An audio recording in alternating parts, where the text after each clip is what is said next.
Welcome, everyone, and thank you so much for giving me the opportunity to share my story here today at Austria's Young&Wild with you.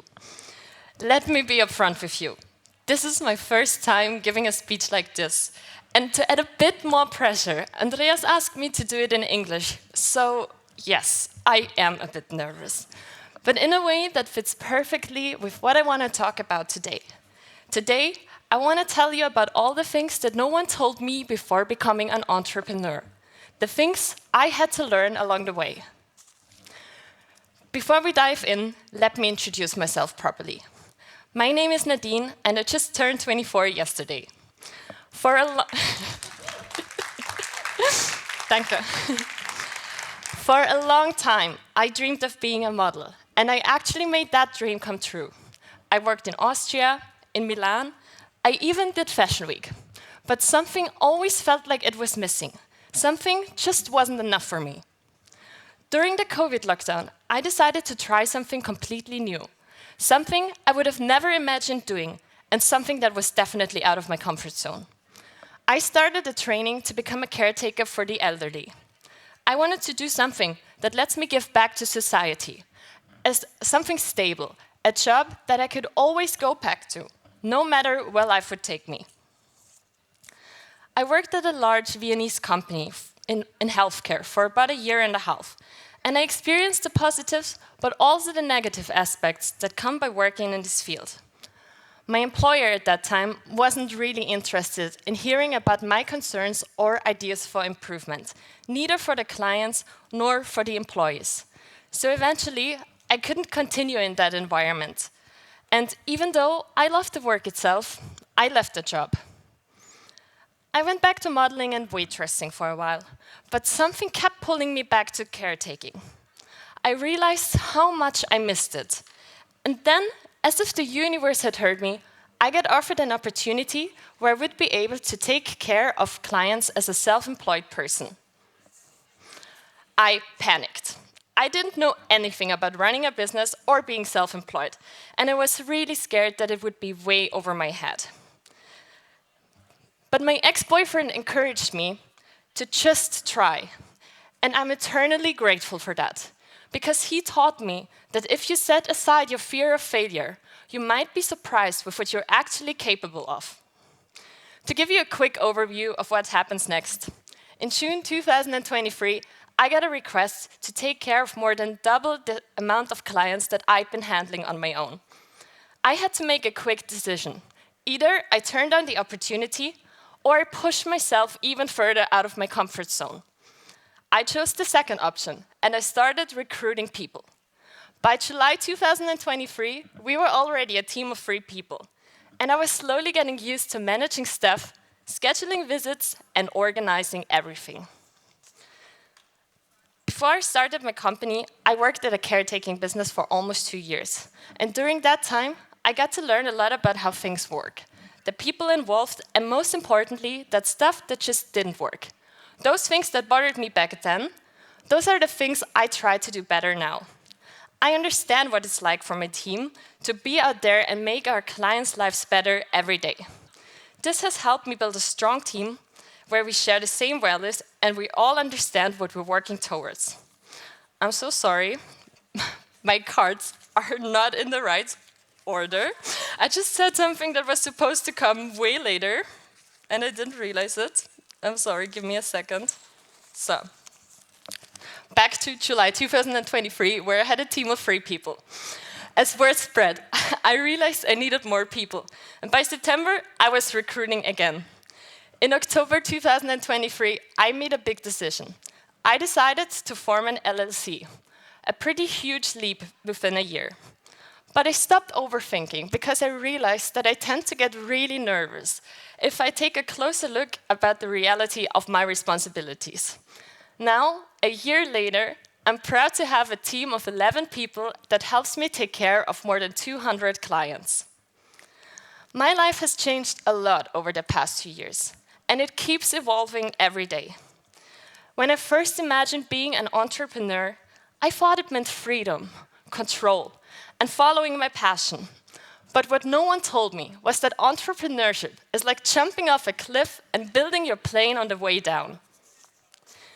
In these first 2 years of self-employment, I've learned that while entrepreneurship can be the most liberating and fulfilling experience, it also comes with sleepless nights, constant uncertainty, and a lot of self-doubt. But one of the most important lessons that I've learned is start being honest about my feelings and opening up to other people who might relate. When you start opening up, you will be amazed at how many people can relate to what you're going through, and it will make you feel a little less alone. So that's what I plan on doing today, and I want to start by sharing my first untold truth about being an entrepreneur. Untold truth number 1, the myth of knowing it all. When I first started this journey, I constantly felt like I was the only one who didn't have it all together. I'd look around at other entrepreneurs, see their success stories, and thought to myself, they must know something I don't. But here's the truth that no one tells you.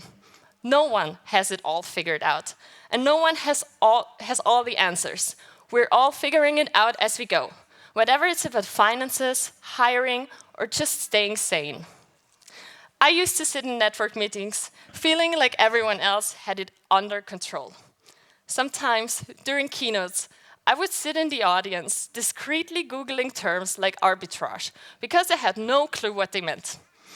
I wanted to put it here on the screen for you to Google it as well, but I didn't get a clicker, so we will forget about the presentation. But there was one experience that really helped me seeing things differently. I once attended a panel talk with 5 incredibly successful businesswomen in leadership roles. One of them shared a story that completely shifted my perspective. She talked about one time where her workload got so overwhelmed that she felt completely lost. Her employees were waiting on her for instructions, but instead of knowing what to do, she went back to her office, closed the door, sat down, and cried. After a few minutes, she got up, pulled herself together, and told herself, "It's fine, we'll figure it out, it's all going to work." Hearing her be so open about her struggle lifted a huge weight off my shoulders. It made me realize that even the people we look up to don't always have it all figured out. They're just as human, just as uncertain as the rest of us. That story showed me it's okay to feel overwhelmed or lost sometimes, and that even top leaders go through that. But what's really important is that you keep going. Since then, I've let go of the pressure to have... Jetzt haben wir schon irgendwo. Was?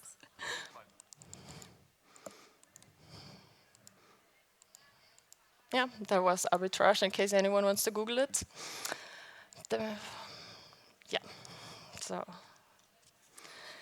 So if you sometimes catch yourself sitting there feeling like you don't know what you're doing, trust me, you're in good company.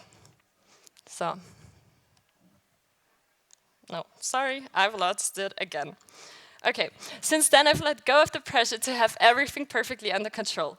I found the freedom to make mistakes, grow from them, and learn along the way. I used to be so afraid of messing up that I missed the opportunities mistakes can bring. I realized a mistake is only a failure if you let it be. So if you're catching yourself sitting there feeling like you don't know what you're doing, trust me, I can assure you everyone else sometimes feels like the same. Untold truth number 2. You are your biggest critic and supporter. Before I started my journey, I expected criticism from the outside. Other business owners, potential clients, maybe even my family. But what I didn't expect was my own inner voice, questioning every decision I made. Was I being good enough? Was this really going to work? Entrepreneurs often talk about imposter syndrome, but they don't mention just how loud that voice can get. Over time, though, I learned something important. The same voice that criticizes you can also be your biggest source of encouragement.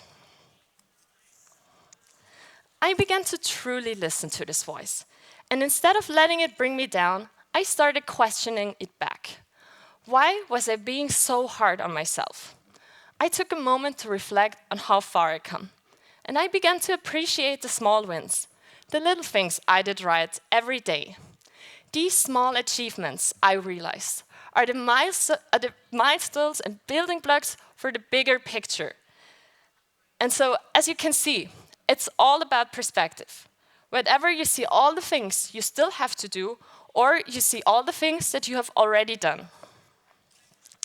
When I shifted my perspective to focus on these details, the voice in my head also began to shift. It became more supportive, more encouraging, and less self-destructive. Sometimes I even like to look at things out of the perspective of my 12-year-old self. What would she think of me? What would she think of what I've achieved? And I'm pretty sure that she would be pretty proud of myself. And this little mental exercise reminds me of how far I've come. And it gives me the energy to keep going and the validation that I'm on the right track. So, to sum it up shortly, if you don't believe in yourself, why should anyone else? Be your own biggest fan, especially on the hard days.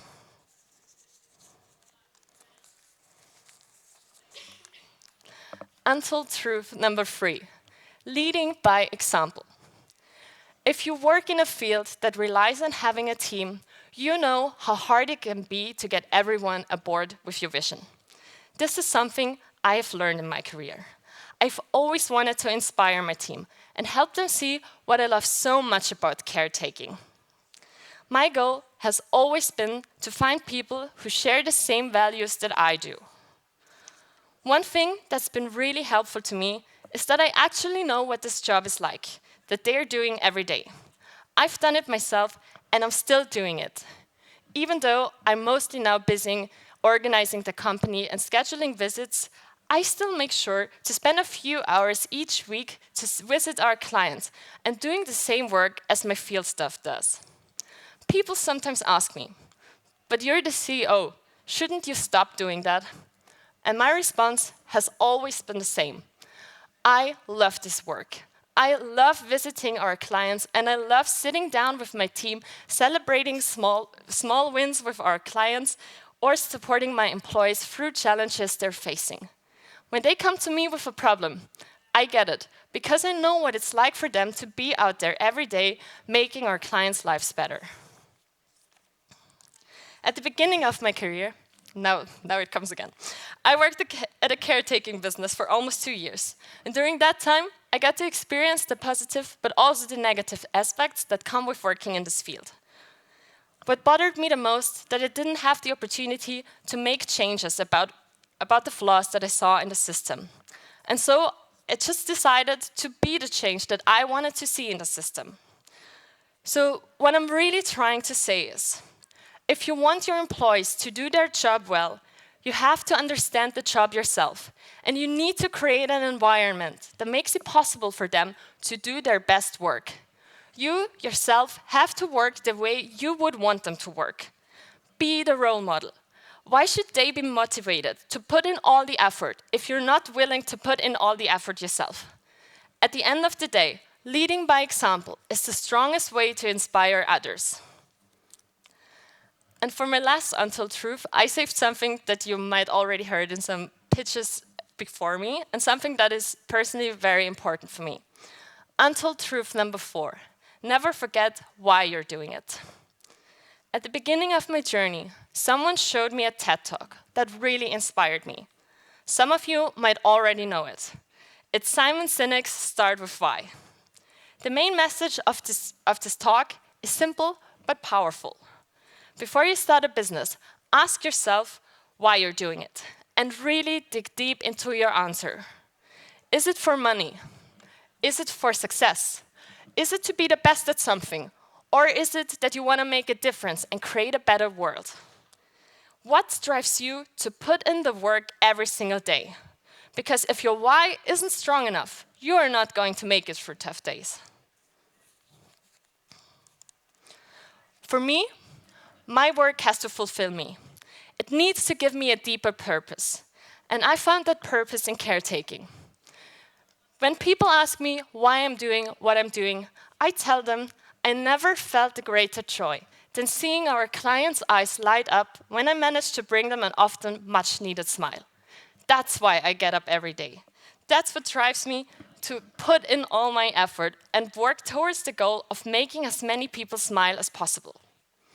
To give you a better idea, our clients are often elderly people who feel very lonely and don't have many social connections or the support of their family. In many cases, we are their only stability in life, and we always try to do our best to make their lives as happy and as good as possible. This is the vision that my team and I share, and it motivates us to put in all the effort. As the one managing the company, I sometimes have to do tasks that I really don't enjoy, for example, like accounting. But even in those moments, I remind myself that each little task plays a part in the bigger picture. Each step, each detail, they all lead us toward the same goal, making a real difference in our clients' lives. So after you've heard on all of that, I want you to take a moment and ask yourself, what is your why? What drives you to get up every day and put in the effort to work towards your goal? Looking back, if there's one thing that I wish someone had told me before I started this journey, it's this. You don't have to have it all figured out as you go, and you don't need to be fearless to succeed. Sometimes the journey is messy, unpredictable, and downright scary. But it's also where you find the resilience that you didn't know you had. And where you learn to believe in yourself, and where you realize the impact of simply showing up every day for what matters to you. So I didn't start this journey knowing exactly where I'd end up, and I'm still figuring out it as I go every day. But I know why I'm here, and I hold on to that purpose every single day. If you're on a similar path, just remember, it's okay to stumble, it's okay to doubt, and to feel like you're still learning as you go. So my wish for you is, stay true to your why, keep pushing forward, and never be afraid to take the next step, even if you're still figuring things out along the way. Thank you for letting me share my story with you. Riesenapplaus, Nadine Pfaffeneder.